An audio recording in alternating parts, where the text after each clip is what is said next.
in front and adjust that? Yeah, he adjusted it. Okay, good afternoon, everyone. Welcome to today's Endocrine Grand Rounds. Today, we are very happy to have our senior fellow, Zakaria Sibai, present his work over the last couple of years here. Dr. Sibai came to us from New York. He graduated medical school from the University of Aleppo in Syria.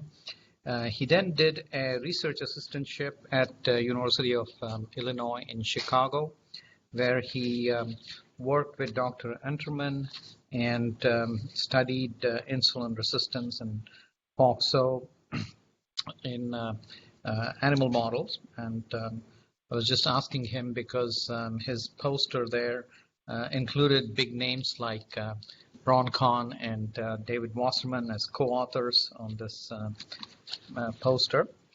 And he subsequently did his internal medicine residency at Brookdale University Hospital Medical Center in Brooklyn, New York.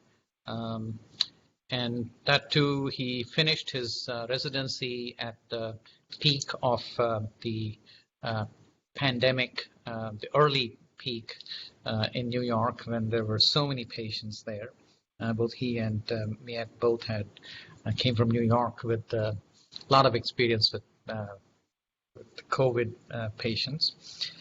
So he's been here with us for the last 2 years, and he is turned out to be an excellent fellow. He has worked very hard and been a keen learner, and he was has impressed everyone, both on the faculty and also the medical staff and everyone, students. So we thought that we should keep him here. So he will be continuing with us as faculty, as assistant professor, starting after his fellowship in July. So during his fellowship, he worked on a project looking at inpatient hypoglycemia at the VA, and today he'll be presenting us on this topic of understanding hypoglycemia in hospitalized patients. Thank you, Zach.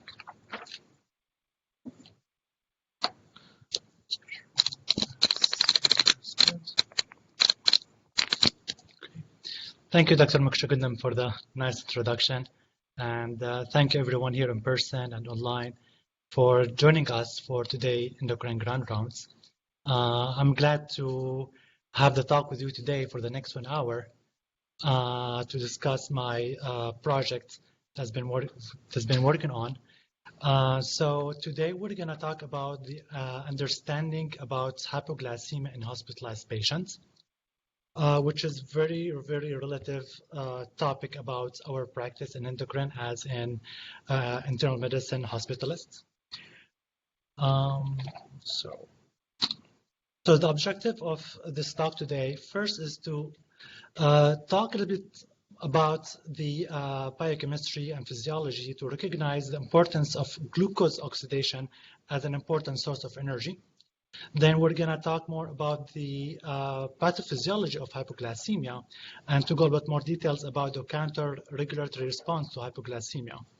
And then we're going to focus more on impatient hypoglycemia to talk about the clinical impacts of impatient hypoglycemia on different factors like length of stay, costs, and further complication and mortality. And at the end, we're going to talk about our VA experience with multidisciplinary hypoglycemia committee. So I have no conflicts of interest to disclose. So I'm just going to start my presentation with a case presentation of like a very simple, straightforward hypoglycemia case, but we can derive from it some learning points. So this is a real patient that we encounter. He was a 90-year-old Caucasian male with a past medical history of chronic lower back pain, type 2 diabetes, hyperlipidemia, Ckd stage 4 with secondary hyperparathyroidism, prostate cancer, status post radiation therapy, and bladder tumor, status post transurethral resection of the bladder tumor. Both of this malignancy was in remission. He presented to the emergency department for worsening fatigue for the past 1 week. His fatigue was associated with fever, chills, abdominal pain, and dysuria, which has happened for the past almost 1 day. Also, he endorsed poor appetite and decreased oral intake. He denies any respiratory symptoms like cough, shortness of breath, chest pain. He denies nausea, vomiting, diarrhea, or any other like headache, vision changes, or dizziness. So as I mentioned before, past medical history, significant for lower back pain, diabetes, hyperlipidemia, CKD, secondary hyperparathyroidism, prostate cancer, and bladder tumor. Past surgical history, he has a hernia repair surgery, no allergy, no history of alcohol, smoking, or drug use, and his medication list consistent with atorvastatin 40 mg, glipizide 10 mg BID, and oxycodone acetaminophen for his back pain, sertraline 50 mg, sodium bicarb, tamsulosin, vitamin B, and vitamin D. So on presentation to the ER, he was hypotensive, blood pressure 94/59, heart rate 75, oxygen saturation 98% on room air, no fever, and he weighed 156 pounds with a BMI of 22. Physical exam, he was awake, alert, not in distress. His neurological exam was normal, and the only significant thing on his physical exam was his suprapubic tenderness.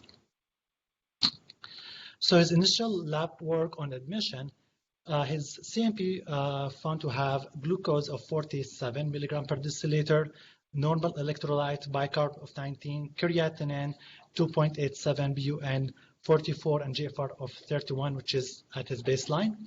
Liver function test with a normal A1C of 5.9%. CBC showed elevated white count, anemia with normal platelet counts. Urine analysis was done and showed was positive for white count and bacteria, and his X-ray was unremarkable. So putting all together his physical finding and his symptoms and labs was done. He was admitted for UTI and for hypoglycemia, which is thought to be multifactorial due to most likely sulfonylurea induced decreased oral intake or his intercurrent infection. So he was admitted, started on IV fluids, 1 liter bolus, then continuous with linger lactate bolus, and then continuous infusion of 125 ml per hour. He got 1 amp of dextrose, started on IV antibiotic, glipizide was held, and he started oral diet with frequent blood check, ACHS. Looking to his blood sugar trend over the next 24 hours after admission, as we said before, his BMP showed glucose level of 47, that's around 4 p.m. Then 8 p.m. his blood sugar on finger stick 102, then 131. Next day blood work on BMP at 4 a.m. it shows also recurrent of hypoglycemia to 46 milligram per deciliter. Nurse assessment at that time around 5 a.m. it mentioned that the patient was in bed, he was alert, awake, full on commands. So he did not show any kind of symptoms related to his hypoglycemia, or he's kind of unaware of it. So I think it was managed with dextrose again, and then continuous glucose monitor for the rest of the day. It was between normal to above normal at bedtime. So at the end, the patient was discharged after 72 hours of admission with oral antibiotic, and glipizide was discontinued. So looking at this brief case, I'm just going to go over 2 points regarding his 2 episodes of hypoglycemia. The first one, when he first presented, he presented with a primary hypoglycemia with kind of atypical symptoms or unawareness, which is most likely due to his glipizide, and also precipitated by infection and his decreased oral intake. Also, he has already multiple risk factors. that could put him at risk for hypoglycemia, given his age of 90-year-old, his CKD stage 4, he already has a low A1C of 5.9 and history of malignancy. All that together put him in the first place to be hypoglycemic on admission. So learning points from his presentation that from the Endocrine Society practice guidelines regarding treatment of diabetes in elderly, they don't really recommend using sulfonylurea in elderly patients, especially with a patient with a CKD. And they recommend to look for different alternatives like lifestyle modification or other medication like metformin if can be used, if kidney function allow, or other medication like renal dose of DTP4. Another second episode of hypoglycemia the next day, which is, we call it secondary hypoglycemia or impatient hypoglycemia, which is most likely related to also his sulfonylurea and his unresolving UTI. So we believe that he should have been this hypoglycemia should have been predicted and prevented by starting dextrose drip for at least 24 hours. And the reason for that, we know that sulfonylurea-induced hypoglycemia could last up to 48 hours, especially in a patient with a CKD on advanced stage. So this kind of episode of hypoglycemia could have been predicted, could have been handled in a way to prevent the second one. For that reason, impatient hypoglycemia is a common complication of diabetes management, could be prevented and sometimes it could not be prevented. For that reason, it's important to see what we can learn more about impatient hypoglycemia, so at least we can work to prevent any kind of hypoglycemia that we can prevent it. So I'm just going to start with the first objective of my talk today. It's going to be a couple of slides about physiology, biochemistry, just to build up our discussion in this topic. So we all know that glucose is a very important source of fuel for our body. It's a 6-carbon molecule. It's an essential source for energy, ATP, which is an important for the function of the ever-working human cells. This function includes muscle contraction, neurotransmission, intracellular signaling, DNA and RNA synthesis. All this function takes place in our cells day by day, second by second, moment by moment. For that reason, our body needs a continuous source of glucose to able to keep working and generating energy for us. So the first source of glucose is during our diet, our feeding state, where we can get our carbohydrate from the diet.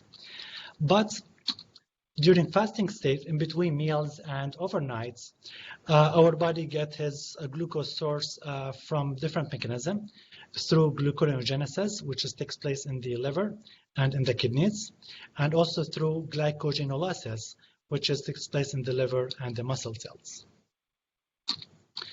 So glucose oxidation means the pathway that glucose takes place to generate energy, which is started from the glucose when it goes inside the cell and then goes through glycolysis to generate ATP molecules. And then through the acetylcholine, acetylcoenzyme A will go inside the mitochondria to go into the Krebs cycle to continue generating ATPs. So the glucose oxidation goes through glycolysis and next Krebs cycle, and every one molecule of glucose is going to end up giving almost 30 ATPs molecule. So at the end, all our cells in the body rely on glucose oxidation to generate ATP as a fuel for different biochemical process.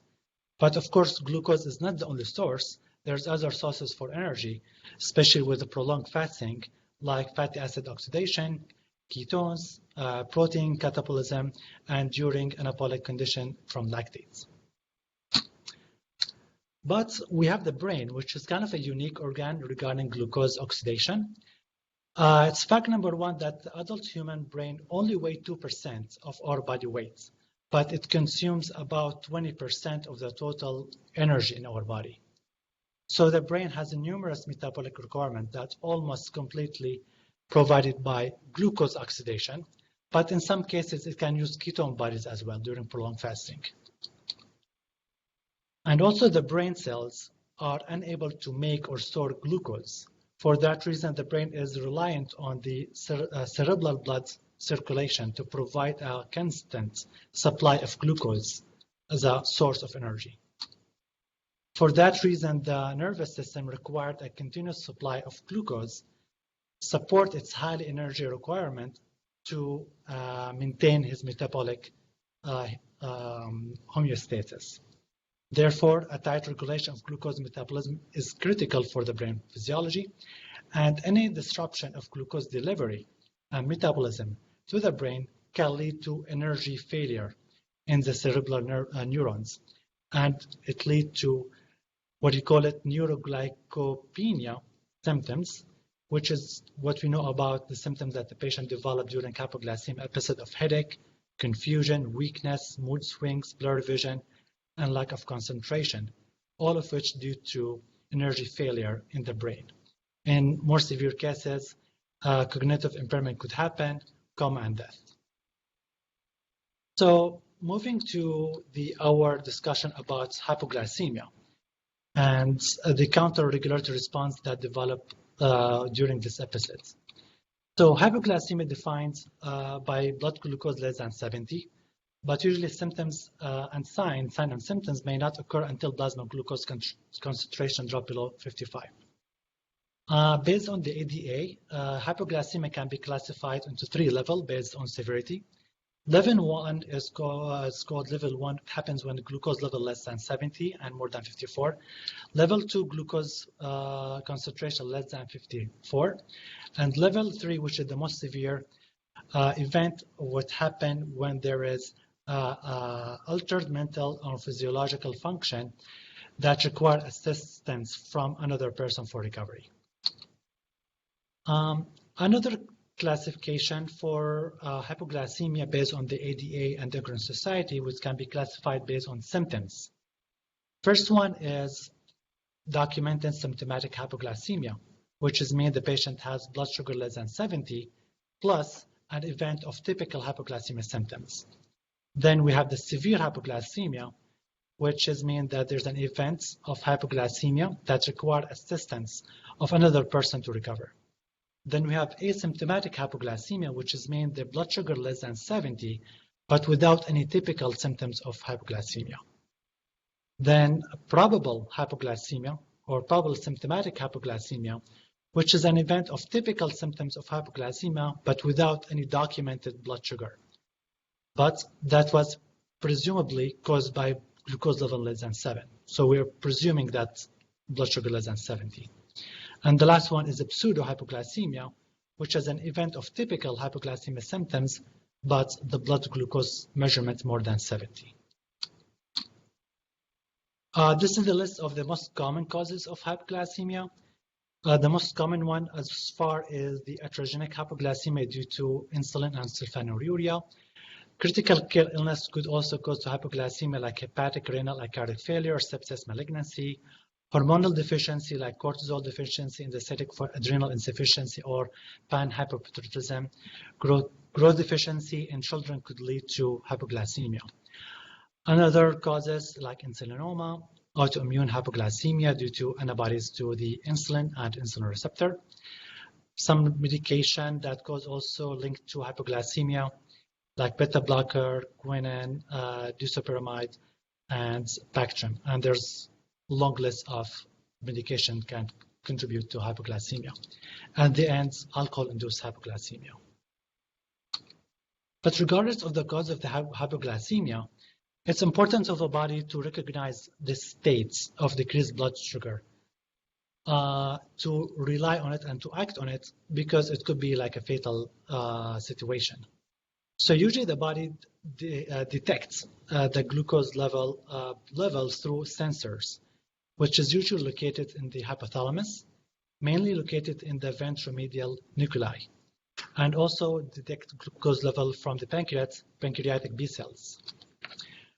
And when hypoglycemia episode has been censored by the brain or the pancreas, it triggers what we call it the counter-regulatory hormonal and sympathetic response, which is necessary to restore euglycemia. So what is the hormonal and sympathetic counter-regulatory response? The hormonal response means when the brain sends the low blood sugar, it's gonna stimulate the pituitary to release ACTH, which is gonna stimulate the adrenal to make more cortisol. Also, the hypothalamus can stimulate the pituitary to release more growth hormone. Plus, when the pancreas sends the low blood sugar, it's gonna increase the glycogen release and suppress insulin release. All that together is going to end up with the effect of increased glucose level. Regarding the sympathetic response, which is usually detected by the sympathetic nervous system and the carotid body. The carotid body, usually what they do, they increase the spontaneous breathing to increase oxygen delivery. And the sympathetic nervous system is going to increase epinephrine release from the adrenal medulla to increase heart rate, cardiac output, systolic blood pressure. All that together, the net effect of that, it's going to lead to increased glucose and oxygen delivery during this stress situation to the body. But sometimes this counter-regulatory response fail to detect the hypoglycemia, and which could lead to major adverse effects. And that's what we call it, the hypoglycemia-associated autonomic failure. What happens with that, with the recurrent and severe hypoglycemia, what's going to happen, the body or the is going to have a defect on a glucose counter-regulatory response. It's going to develop hypoglycemia unawareness, and that's going to lead to more hypoglycemia episodes. And usually that's common to find with a patient with a prolonged type 1 diabetes with recurrent hypoglycemia, or even with a patient with a prolonged type 2 diabetes and on elderly. The symptoms of hypoglycemia can be categorized into two categories. One related to decreased glucose delivery to the brain, which is called the neuroglycopenia symptoms. So headache, confusion, weakness, lack of concentration, blurry vision, and irritability. And the second symptoms related to adrenergic symptoms, sweating, palpitation, and shaking. So that's an overview about hypoglycemia in general, but if we're going to talk more about the inpatient hypoglycemia more and look into more its the impacts on overall medical and non-medical related condition. Inpatient hypoglycemia and hypoglycemia in general in patients with diabetes, it has been always the most common complication related to diabetes treatments.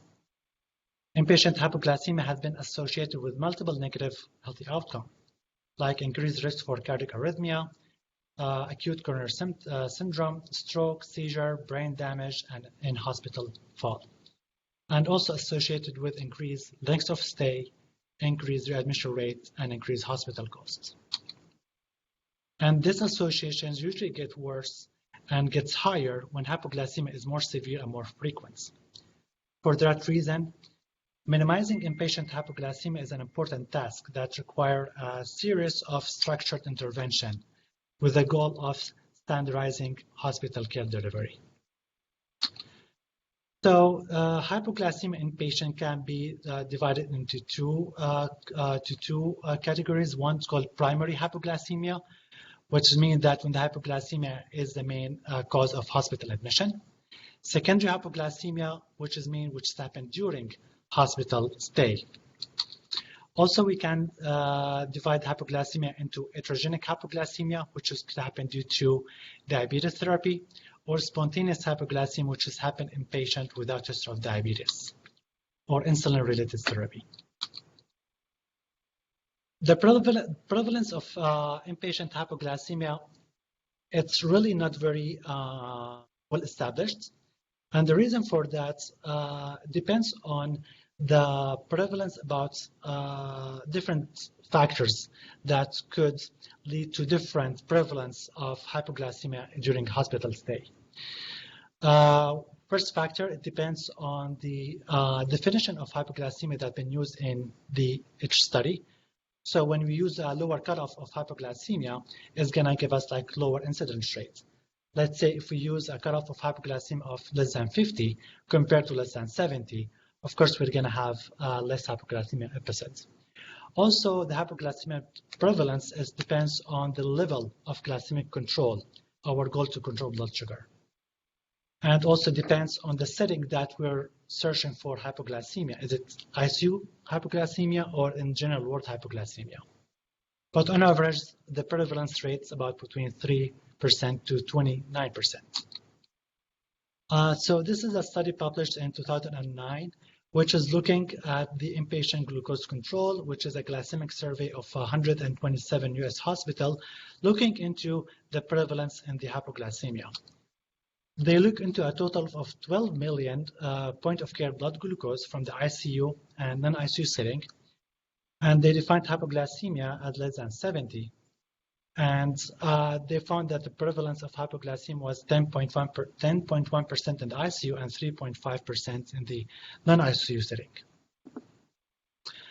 This is another study also looking into the prevalence of the hypoglycemia, looking also to the associated mortality rate.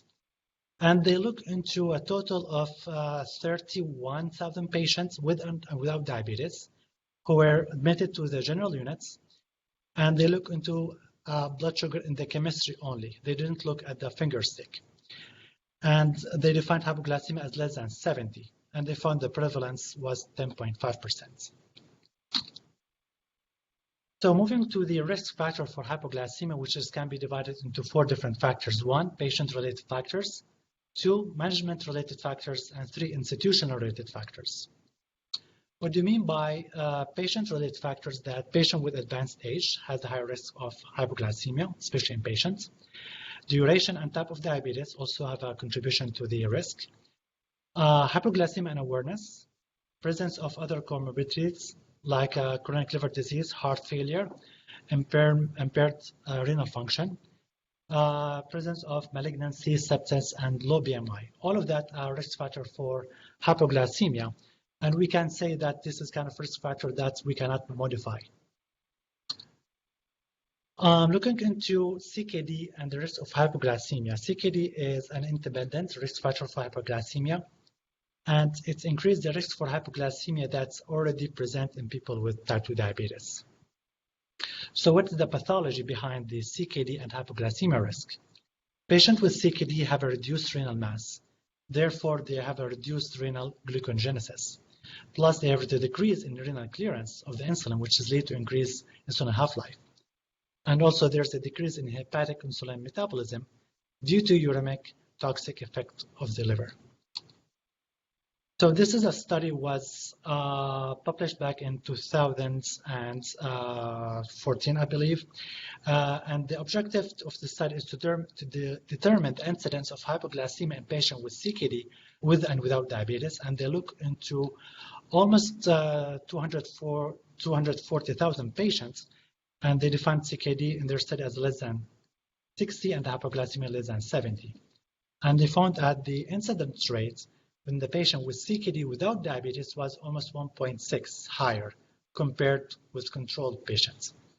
Patient with diabetes without CKD, they have 4.09 higher incidence rates of hypoglycemia. But a patient with CKD and diabetes, they have 8.48 higher incidence rates of hypoglycemia. Another risk factor for hypoglycemia, as we said, is aging, which is happened due to over time with aging. There's going to be a decrease in counter-regulatory hormonal response. There's going to be a decrease in autonomic nervous response. Patients with advanced age, they have more disabilities, which is going to lead to failure to communicate their needs. There's going to be a decrease in ability to recognize signs and symptoms of hypoglycemia, or they present with atypical symptoms. And patient with advanced age has higher comorbidities and risk factor. All that together put them at high risk for hypoglycemia. The second factor of hypoglycemia in a patient is the management-related hypoglycemia, which can be modifiable and can be prevented in most cases. This risk factor can be related to intensive glycemic control, could be related to the type of hypoglycemic or insulin agent that has been used, due to failure to adjust hormone diabetes management and admission, failure to adjust and stacking of insulin action, failure to address changes in the nutritional status of the patient, if they're MPO or not, failure to address changes in steroid dose, and use of non-standard therapy like premixed insulin and concentrated insulin. And also when there's multiple providers trying to manage the glycemic management. And institutional factors like inadequate monitoring of blood glucose, mismatch between mealtime delivery, blood glucose check, and prandial insulin administration. Lack of communication and coordination, especially, let's say, between the patient and the nurses regarding time of insulin administration, insufficient education, and inadequate number of healthcare workers, especially during the time of the pandemic. So what the impact of inpatient hypoglycemia on the patients, which can be categorized into two aspects.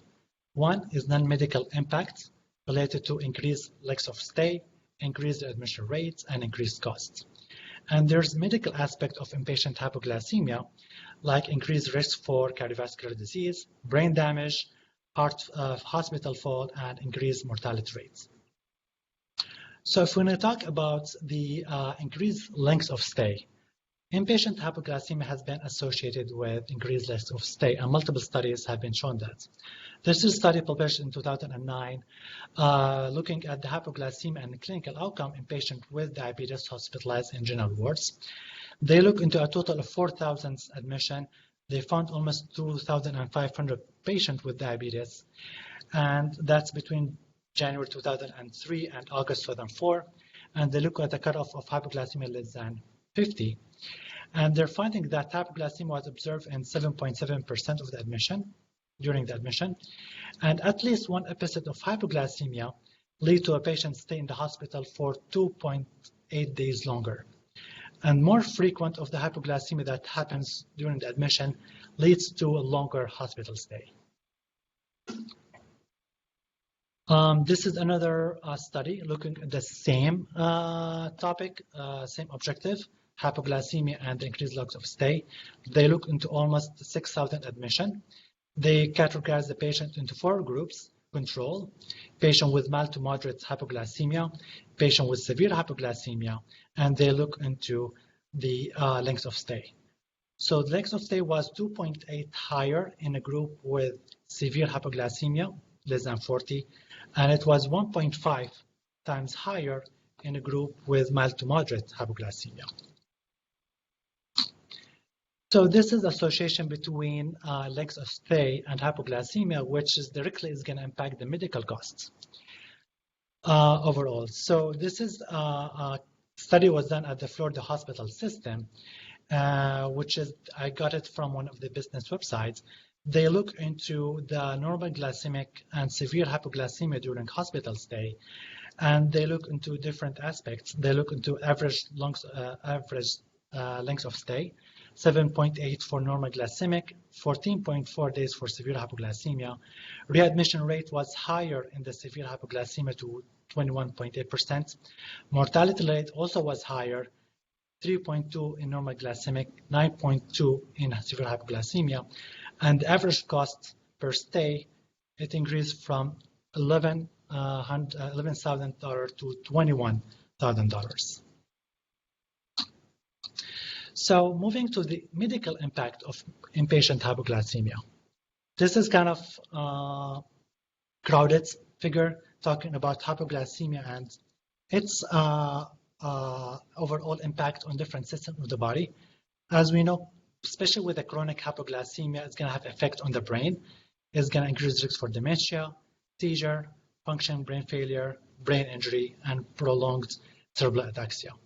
It has a direct effect on the heart, especially on the cardiac rhythm, and hypoglycemia has been associated with the changes in EKG, which can lead to ectopic activity in the heart, which can lead to ventricular tachycardia and atrial fibrillation, which could lead to death, cardiac death in severe cases. And also have an effect on the hemodynamic changes in the heart. As with hyperglycemia, it can increase adrenaline, increase the contractility of the heart and increase the heart workload. Plus, increased oxygen demands during hypoglycemia is going to lead to increased work load of the heart. Also, it has effect on the eye. It has effect on the inflammatory markers, effect on the endothelial dysfunction, and has effect on the coagulation pathway. So if we're going to focus on the cardiac complication outcome with hypoglycemia, hypoglycemia increases the risk for cardiac arrhythmia, which could happen due to mainly two mechanisms. During hypoglycemia, they're going to lead to catecholamine release from the adrenal, and also they're going to be possibly hypokalemia due to insulin, which is going to lead to prolonged cardiac repolarization and increased risk for ventricular arrhythmias. And also hypoglycemia has been associated with the Q2 interval prolongation, which is also going to increase the risk for ventricular arrhythmias. Most of the study, when they looked into the most common cause of most common arrhythmias, AFib was the most common frequently reported, and the rate of the arrhythmias was higher during the nighttime. And that was sometimes described in the death in bed syndrome, which is kind of very scary, especially for the patient during outpatient setting when they cannot really realize that overnight. So but most of these arrhythmias may be well tolerated by young, healthy individual, but it could be fatal in elderly, especially if they have underlying cardiovascular disease. Also, hypoglycemia has been associated with increased risk for cardiovascular disease. Although the etiology is not well understood, but it could be related to acute inflammation response during hypoglycemia due to promoting coagulation through factor 8 and through von Willebrand factor. Also could be due to endothelial dysfunction due to increase in the CRP and platelet activation. All that together is going to promote atherosclerosis. Other possibilities due to hypoglycemia association with cardiovascular disease. During hypoglycemia, there's going to be a profound release of catecholamines, and it's going to lead to increased heart rate, systolic blood pressure, cardiac contractility, stroke volume, and cardiac outputs. And for a patient who has already cardiovascular disease early and advanced age, that could cause a transient stress to the heart, which could lead to a negative outcome. Looking into all this impact of the hypoglycemia in the cardiovascular system, hypoglycemia has been associated with increase in mortality rates.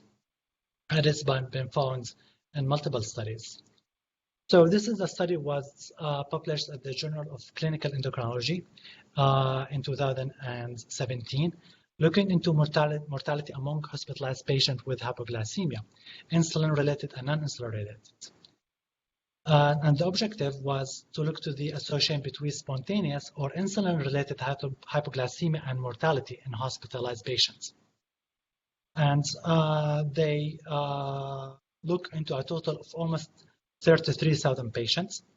And they categorized hypoglycemia into 3 groups: hypoglycemia less than 70, moderate hypoglycemia between 40 and 70, and severe hypoglycemia less than 40. And they divided this patient into 6 groups. And this is the graph. I think it's not very clear for you all guys, but they divided the patient into 6 groups. First group is a controlled group, which is then insulin-related control, insulin-treated control, who did not have any hypoglycemia right here. And they look into the in-hospital mortality and 30 days of mortality. And as you can see here, there's increase in mortality rate in the hospital in 30 days, especially in the last 2 groups, which is non-insulin related hypoglycemia or non-insulin related severe hypoglycemia, which is mean hypoglycemia that's been developed not related to insulin. Looking into the 1-year mortality, 2 years mortality, and 3 years mortality, as we can see, there's an increased risk of mortality up to 70% after 3 years of follow-up, and especially in the last 2 groups of patients, as we can see in non-insulin-related severe hypoglycemia and insulin-related severe hypoglycemia.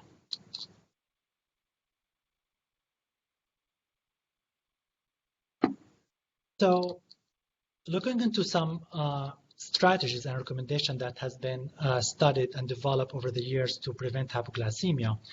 One of the ADA recommendations during ICU admission is to initiate hyperglycemia management when blood sugar more than 80, to have a target blood sugar between 140 to 180, and use IV insulin drip, which is the most effective in achieving glycemic control. So multiple studies has been looking into the target of blood glucose management during ICU setting, and this is one of the landmark clinical trial. It's called the NICE sugar trial, looking into the mortality rates when we try to achieve intensive glycemic controls compared to a patient who would try to achieve conventional glycemic control. Say they look into a total of almost 6,000 patients in the surgical and ICU, medical ICU, and then they randomize the patient into two groups. One group, they try to achieve intensive glycemic control between 81 to 108, and conventional glycemic control to achieve blood sugar less than 80, and they look into death from any cause within 90 days. And when they found that the intensive group, they have more total insulin dose, they have 27% death rate within 90 days compared to 24% for the conventional group, with the odds ratio of 1.18. Cardiovascular related deaths was in 41% and 35%. And severe hypoglycemia was associated, found in 6.8% in the intensive glycemic control group and 0.5% in the conventional group, with the odds ratio of 14.4%. Other thing they didn't find any difference was the length of stay in the hospital and the ICU, the length of stay on the mechanical ventilation, renal replacement therapy, and rate of positive blood culture. Other strategies, how to transition from the IV to subcutaneous insulin because it could lead to hypoglycemia. And during the ADA recommendation is to calculate the 24-hour insulin requirement on the insulin drip and use that total dose and use 80% of that total daily IV insulin infusion and divide it into basal and prandial components. If the patient has restricted calorie intake, they recommend to use more basal than bolus. If the patient has stable calorie intake, we can divide the dose into 50-50%. Other strategies look into the general wards strategies and recommendation for glycemic control. And as we can know from the ADA, from the ACE, this is the parameter that they've been recommended during hospital stay to achieve pre-meal glucose level less than 140, random blood sugar less than 180, to use basal bolus insulin and to try to avoid any oral medication, especially sulfonylurea, and to monitor blood sugar, ACHS while on diet, while the patient's MPO recommend every 4 to 6 hours. Insulin drip we can do every 1 to 2 hours. This is 3 strategies that has been tried and studied in the clinical practice. One of them is to reduce and to restrict the use of premixed insulin and concentrated insulin during hospital stay, which is lead to decrease in risk of hypoglycemia. Also, they look into weight-based basal dose. Hypoglycemia also decreased by 50% when a recommended weight-based basal dose was added to the insulin order set. And regarding hyperkalemia-related hypoglycemia, there's a study look into the use of weight-based dose of 0.1 unit per kg with a maximum dose of 10 units of regular insulin compared with a standard dose of 10 units of regular insulin. And they found that the potassium lowering effect was similar in 2 groups, but the weight-based group had a lower reduced hypoglycemia event by 50%. Some strategies that has been applied recently is looking into CGM use during hospital stay. This is a study done at the ADA, published at the ADA, and looked to use the CGM during hospital stay compared to using the random finger stick. And what they did, They selected a total of 722 patients, and they divided into 36 patients on CGM and 36 patients on finger stick. This patient were managed with a history of diabetes and managed with basal bolus insulin. And they found that there's almost 40% fewer hypoglycemic events on a patient on CGM, with the absolute risk reduction of 1.02 event per patient. As we can see here, hypoglycemia less than 70 was found almost an 0.6 event per patient compared to 1.69 event per patient when we use finger stick.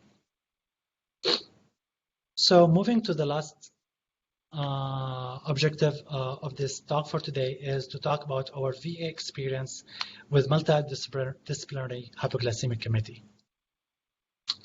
So overview of what we have discussed so far, that inpatient hypoglycemia is a nationwide concern. It's common, it's multifactorial, it's related to modifiable and non-modifiable risk factor, but sometimes it could be preventable, and it's also associated with a high rate of mortality. For that reason, Hypoglycemia Committee was initiated by the VA leadership at the VA of Louisville, was initiated by the VA leadership by the patient safety management as one of the strategies to address inpatient hypoglycemia. So this committee started its work around back in 2018, about 18-19, and one of the first interventions that took place is to establish hypoglycemic committee, including internal medicine, hospitalists, endocrine, pharmacy, nursing leadership in the ICU and general wards, and try to review, standardize, and improve the insulin order set regarding subcutaneous insulin order sets, insulin drip order sets, and hypoglycemia protocol. Then another intervention took place is to restrict the use of insulin U500 and insulin pump management to the endocrine service.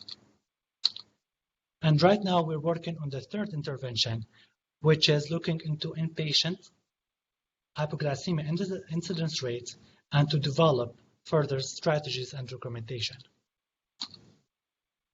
So our hypoglycemic committee work dynamic, how we establish our work is first by trying to tracking the hypoglycemia, inpatient hypoglycemia event that's been taking place, and then to import a monthly report of all cases of inpatient hypoglycemia, and then to go and do individualized study for each hypoglycemia event. And then we collect all this data and do root cause analysis to identify the most common causes of hypoglycemia and the most common risk factor.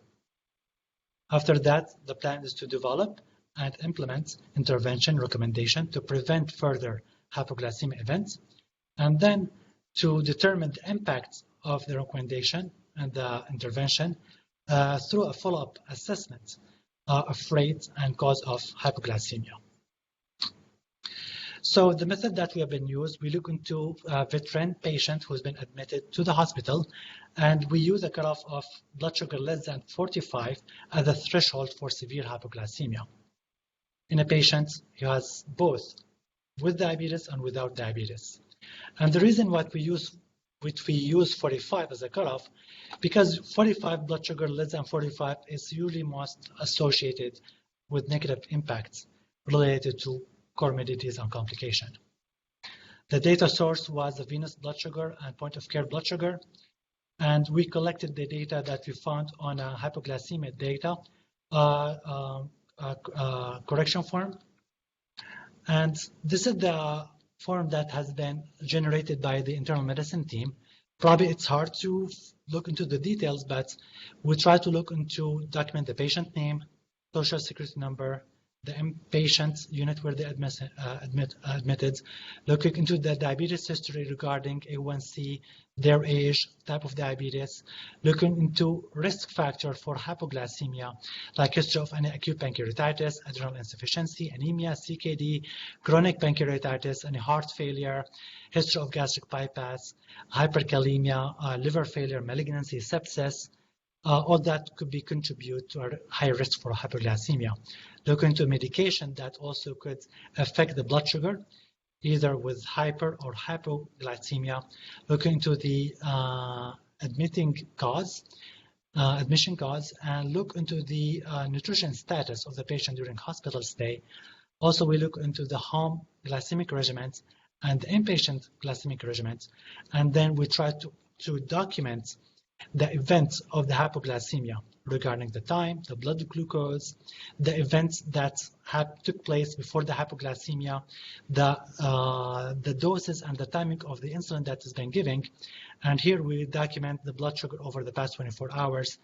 And then we can document also the admitting services and the service that's been managing the glycemic control. So when we look into each case, our examination for every hypoglycemia event, we start with assessment looking into the patient age, sex, location in the hospital, admitting diagnosis, and the management provider group, diabetes history and type, home medication, A1C available, BMI, and other comorbidities. And then we look into the severity and the timing of the hypoglycemia event and try to look into the description of the hypoglycemia event. Then we look into the medication orders and the nurse documentation of the dose and the timing of insulin administration and other diabetic medication, if any. And then we review the nurse and the provider notes. And then we review the laboratory results, especially renal function and hepatic function. Then we put all this data that we reviewed into the hypoglycemia form. After that, the hypoglycemia committee review each case and look into the possible precipitating factor that led to the hypoglycemia. Then we determine the most common causes of inpatient hypoglycemia, and then we try to determine the most common risk factor for the hypoglycemia. And at that, we can provide recommendations, strategies, and education to decrease the risk of preventable hypoglycemia in the future. So this is an example of one case. That's how we can conduct the data. Probably I'm just gonna skip it. Basically, we just look into BMI, risk factors, medication, MPO status, and we just document all the event that took place and the blood sugar. So I'm just gonna try to skip this two slides because I don't think it's very able to see it. And overall, what we've done so far, we were able to have a total of 34 hypoglycemic cases, less than 45, looking from the data between October 21 and March 2022. Total of 23 hypoglycemic cases has been reviewed so far out of the 34. 4 cases has been excluded because it's due to pseudohypoglycemia when the blood sugar was normal in the BMP, but it was abnormal in the finger stick. So at the end, we have a total of 20 cases that has been reviewed and analyzed. So looking to the initial data analysis, we found that the average age of patients was 72-year-olds. That's good with the advanced age is a risk for hypoglycemia. The percentage above 6-year-old was 85% of the patients were above 65-year-olds. And also 85% of the patients has a history of diabetes. Looking into the type of hypoglycemia, almost 85% was due to heterogenic hypoglycemia due to insulin. 15% was spontaneous hypoglycemia not related to insulin. Fasting hypoglycemia was 65% of the cases. Looking to the risk factor analysis for these cases, we found that chronic kidney disease was found in 50% in the patients. Malignancy was found in 40%, heart failure in 30%, liver disease in 10% of the patients. And 35% of the patients have 2 risk factors, more than 1. And we try to look to the causes of the hypoglycemia in these 20 cases.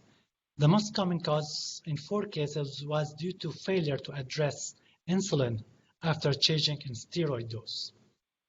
And also, the also common cause was using inappropriate correction scale, looking at the patient weight and his total insulin daily dose. Other causes in 3 patients was spontaneous hypoglycemia due to critical illness. 2 patients, they had hypoglycemia due to using non-standard insulin therapy, premixed insulin. 2 cases was due to stacking of insulin action due to frequent correction of hypoglycemia within short period of time. Heterogenic hypoglycemia due to sulfonylurea was found in 2 patients. Hypoglycemia after tried to treat for hyperkalemia was in 1 patient. 1 patient was due to insulin drip protocol mismanagement, and 1 patient was failure to address insulin doses after surgical procedure. So, although the cases that we have reviewed so far was only 20 patients, but our goal is to continue to collect data and continue to do root analysis to find what the most common cause of the hypoglycemia and look into more risk factor. So we can establish strategies and recommendation according to evidence-based medicine. And at the end, we can share our data and our recommendation with the healthcare worker in the hospital units to increase awareness in general, to work together to prevent the impact of inpatient hypoglycemia, and to continue doing a follow-up assessment to further looking into the hypoglycemia incidence and to find out if our recommendation and strategies led to any decrease in inpatient hypoglycemia. So would like to give thanks for the Hypoglycemic Committee that's been working with us for almost a year on our 3rd intervention. Thanks to Dr. Krishna Sami, our endocrine program director, Dr. Priya, Dr. Sudair, Dr. Rami, and Ms. Kimberly from the Risk Management Office, and for the VA leadership. So I'm gonna end, this is the end of the topic, and this is the event codes for today.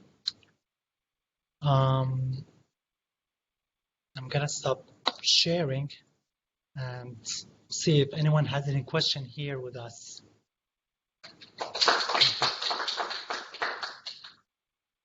Yeah. So Malika has a question. What a great presentation and a very important topic. I'm so glad you guys did that cause analysis because this is something we talk about often, our frustration over certain things when we're managing diabetes. So when I was going to call the VA, the pharmacist called me and told me that they now have a custom scale at that time over 200. Is that something that you guys did? I think it's been for a while. This is something that's been for a while. Okay. Yes. So just repeat the question. Yes.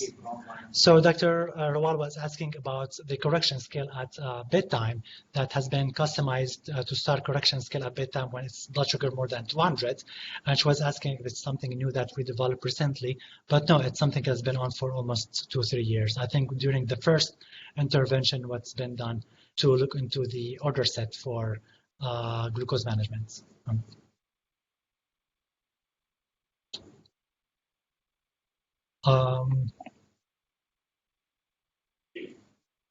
So one question was, what is the incidence in chronic hypoglycemia of diabetic complication noticed in the hyperglycemia, type 2 diabetes? Incidence of chronic hypoglycemia, we're talking about as an outpatient setting. Basically, it's really common, but we cannot really say what the incidence because it really depends on type 1, type 2 diabetes, depends on the glycemic control, depends on the principle of hypoglycemia awareness. So I don't think there's like any estimate incidence rate of chronic hypoglycemia because it's really kind of variable from patient to patient. Should the glipizide dose not reduce before hospital admission by the primary care physician or by the endocrinologist?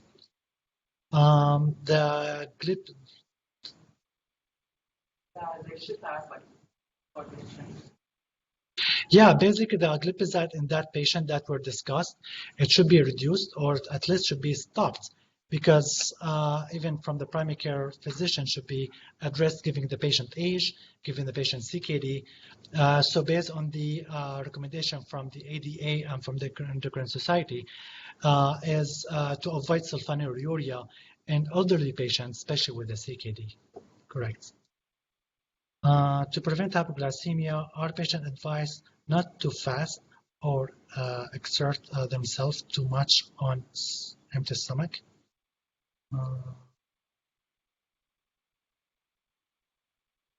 Not to fast and to. So basically, in patients, yes, patient on insulin, patients should not advise to fast because they're having regular insulin, especially with type 1.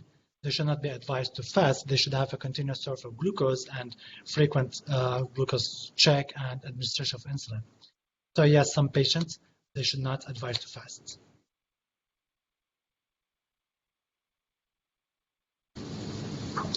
So how often is insulin and C-peptides monitored in hypoglycemia cases? I don't think there's any study look into I'm not sure if I understand the question right. Insulin peptide monitoring. If it's iatrogenic suspicion, you don't. Otherwise, yeah. So I don't think it's really frequent. We monitor the insulin C-peptide if we already know the cause, if it's related to insulin. But usually it's monitored in case a patient has no risk factor, there's not critical ill, and we can't explain the hypoglycemia. We can monitor insulin and C-peptide to see if there's any possible cause like endogenous insulin secretion or autoimmune related hypoglycemia.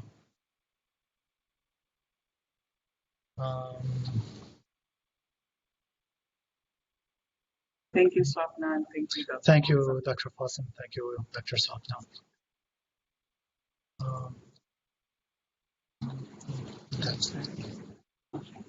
Yeah. I see the hospital, inpatient hospital team from UofL, ULH here, Tammy is here, thank you. I don't know if there's anybody from the VA hospital teams here, but if you have any questions, Zach has done an excellent job of putting it all together. And we wanted to thank the VA leadership and the safety committee also for helping us do this. And I'm hoping it'll help us for all the future metrics that we set up in this VA. So what is the CGM study that you had? Yes. Dr. Mokshan has a question. One of the things is we have difficulty training versus doing figure six. So yes. With CGM, the main thing is training. Training, correct.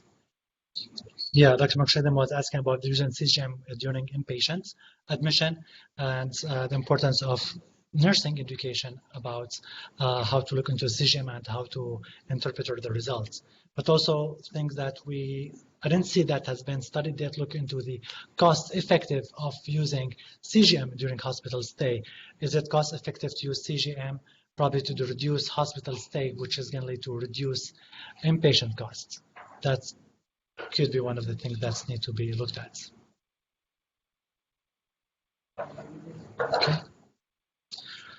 Okay. Thank you everyone for your attendance, and I wish you have a good day.